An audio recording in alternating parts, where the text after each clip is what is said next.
हमारे पप्पा तो गृह मंत्री हैं नहीं जो हम बीसीसीआई में सेक्रेटरी या सचिव बन जाएंगे, समझ रहे हैं भैया। हम तो मिडिल क्लास फैमिली से बिलोंग करते हैं।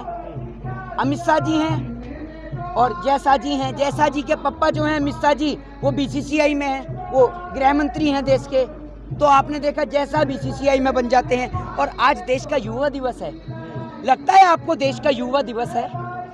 अरे वो देश का युवा कि जो सोशल मीडिया पे अगर कुछ लिख दे तो पुलिस उठाकर ले जाती है, वो देश का युवा अगर कुछ बोल दे तो पुलिस उठाकर ले जाती है, वो देश का युवा जो अगर राइट टू फ्रीडम के तहत प्रोटेस्ट करने की बात कर दे तो पुलिस उठाकर ले जाती है।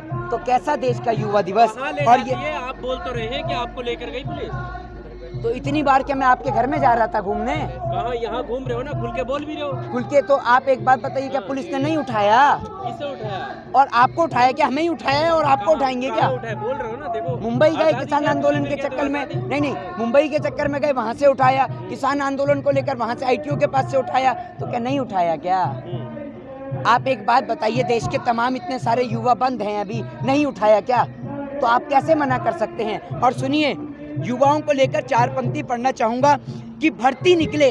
आज आपने जब रोजगार की बात करी है तो बोलता चाहता हूं कि भर्ती निकले तो इम्तिहान नहीं, कि भर्ती निकले तो इम्तिहान नहीं, परीक्षा हो तो परिणाम नहीं, कि भर्ती निकले तो इम्तिहान नहीं, परीक्षा हो तो परिणाम नहीं, और परिणाम निकले तो ज्वाइनिंग नहीं।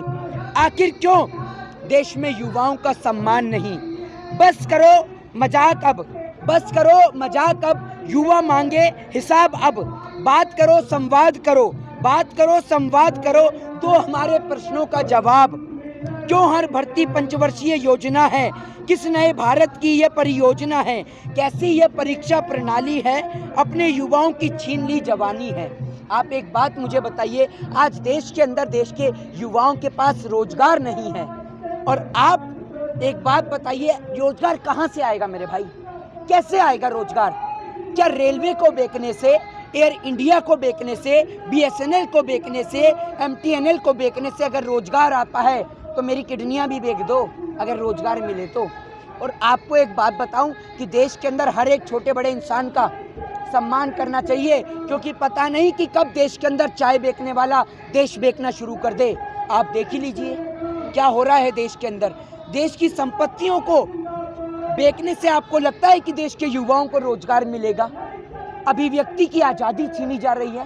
डेमोक्रेसी कंट्री के अंदर सोशल मीडिया पे तो पाबंदी कस दी, लेकिन नेशनल चैनल पर बैठाकर जो आप खेल रचते हैं, क्या वो पूरा देश नहीं देखता? क्या उस पर पाबंदी नहीं कसी जानी चाहिए? क्योंकि वो मोदी जी की वाहवाही दिखाते हैं तो उन पर पाबंदी आप मत कसिए। देश का युवा परेशान है, आत्महत्या कर रहा है देश का युवा सिर्फ बेरोजगारी के चलते।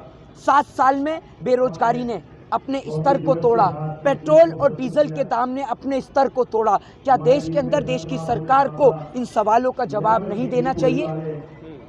आखिर देश के वो प्रधानमंत्री मोदी जो 2014 से पहले भाषण दिया करते थे, आज क्यों इनके मुंह में सत्ता की दलाली का फेविकॉल अटक गया? प्रधानमंत्री मोदी अगर मन की बात से पेट भर जाए और मन की बात से युवाओं को रोजगार मिल जाए तो देश के अंदर सारे कार्यक्रम बंद कराकर सिर्फ आपका एक कार्यक्रम शुरू कर दिया जाए, मन की बात, मन की बात, मन की बात। आपकी मन की बात सुनने के लिए आपको प्रधानमंत्री नहीं बनाया गया था, देश की जनता की जन की बात को सुनने के लिए आपको प्रधानमंत्री बनाया गया था। ये बात आपको समझनी होगी।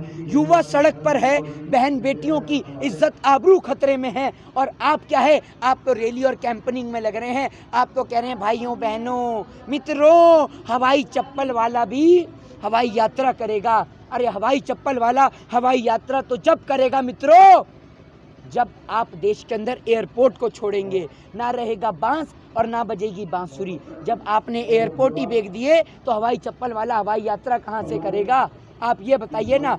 आपने देश के अंदर पेट्रोल और डीजल इतना महंगा कर दिया कि देश के अंदर गरीब आदमी आज बाइक से भी नहीं चल सकता, दुपहिया वाहन से नहीं चल सकता। और वो व्यक्ति जो दुपहिया वाहन के जरिए एक जगह से दूसरी जगह खाना डिलीवर करता था, फूड डिलीवरी का काम करता था, जिन्हें आप कहते हैं स्विगी वाले या जोमेटो वाले या डोमिनोज वाले या पिज़्ज़ा वाले, आज उनसे पूछिए, उन्होंने के हाथ में आज साइकिल आ गई है।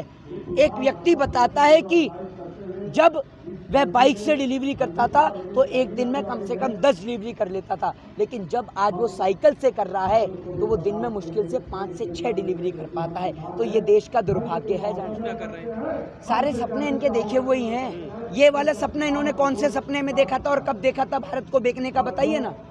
इस सपने के बारे में आप कुछ कहेंगे कि इनके सपने में रात को आया था कोई, कि मोदी जी सो रहे थे, सपने में कोई आया कि देश जब खुशहाल होगा जब देश की संपत्ति बेच देंगे। कैसी बात कर रहे हैं आप। और अब स्टेडियम का नाम बदल के नरेंद्र मोदी जी के नाम से अगर रख दिया ही है तो एक काम हो ही जाएगा कि गेंदबाजों को फेंकने में और आसानी होगी, क्योंकि मोदी जी तो लंबी लंबी फेंकने में माहिर हैं ही, तो गेंदबाजों को भी और आसानी होगी फेंकने में, तो और तेजी से फेंकी जाएगी। अब आप ये समझिए, देश का नाम नहीं बदलना चाहिए, देश के अंदर नई संपत्तियों का निर्माण होना चाहिए जिससे मजदूरों को रोजगार मिले। देश के अंदर अगर नई संपत्तियों का निर्माण होगा तो उसके जरिए मल्टीनेशनल कंपनियां बनेंगी, तो एक नहीं 1000 युवाओं को देश के अंदर रोजगार प्रदान होगा। रेलवे, बीएसएनएल, एयर इंडिया और एमटीएनएल को बेचने से रोजगार मिलेगा नहीं और घटेगा।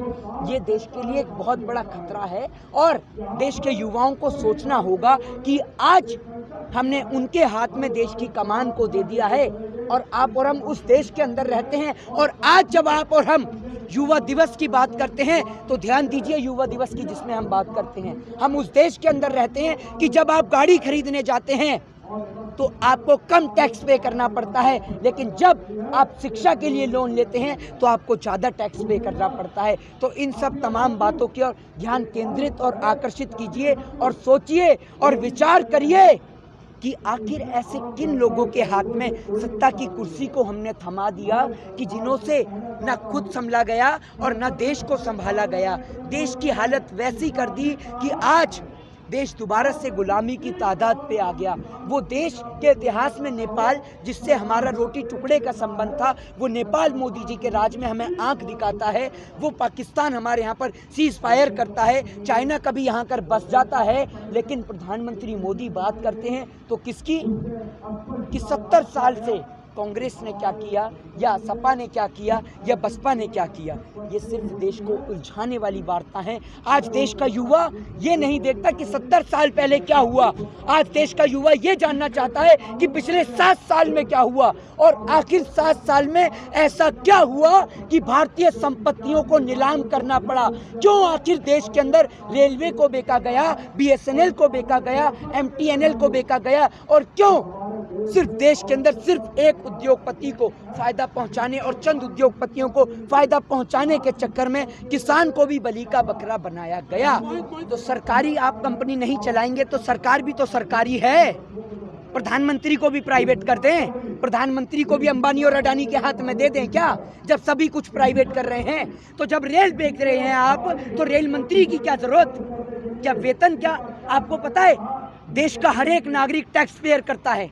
जब आप और हम देश के अंदर मोबाइल फोन खरीदने जाते हैं ना तो उसमें भी लिखा होता है इंक्लूडेड प्लस टैक्स, समझ रहे हैं, इंक्लूडेड जीएसटी। तो आप और हम जब देश के अंदर टैक्स पेयर करते हैं तब इन जैसे नेताओं को वेतन भत्ता मिलता है। तो जब आप देश के अंदर कोई सरकारी संपत्ति रखना ही नहीं चाहते हैं तो एक बात बताइए ना, देश के अंदर सरकारी नेताओं की क्या जरूरत, जो आज देश को चला रहे हैं उनकी क्या जरूरत। जब मुफ्त में उन्हें वेतन भत्ता चाहिए, क्यों चाहिए वेतन भत्ता, नहीं मिलना चाहिए।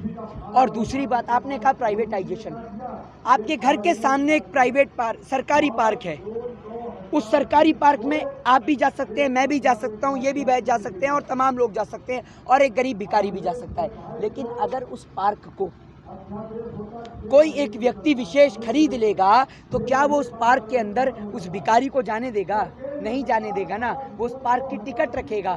तो आप सोच लीजिए कि जब सरकारी चीज पे हर एक व्यक्ति का हक और अधिकार होता है तो जब आप प्राइवेटाइजेशन कर देंगे तो वो हक और अधिकार आपसे और हमसे छिन जाएगा। तो आपको और हमें जागना होगा और देश के अंदर बीजेपी, कांग्रेस, सपा, बसपा या अन्य कम्युनिस्ट पार्टी या और तमाम पार्टी या कास्ट और रिलीजन से ऊपर उठकर देश हित के अंदर देश के लिए सोचना होगा कि देश के युवाओं को कैसे बेहतर से बेहतर रोजगार प्रदान किया जाए और भारत देश की इकोनॉमी को, भारत देश की जीडीपी को वापस कैसे पटरी पर लाया जाए। एक बात मुझे बताइए, कृषि मंत्री क्या बांस चबा लेंगे? रोटी तो गेहूं की ही बनेगी ना, या बांस की रोटी खा लेते हैं ये? अगर आप कह रहे हैं देश का सारा किसान अगर बांस ही उगाने लगा तो एक बात मुझे बताइए कि रोटी काहे की खाएंगे? बांस की रोटी खाएंगे, बांस की सब्जी खाएंगे हैं? या आपके पास इसके लिए भी कोई नई स्कीम है? बताइए ना। तो मंत्री के झूठ को समझना होगा, समझिए इनके झूठ को, इनके प्रोपोगेंडा को समझिए।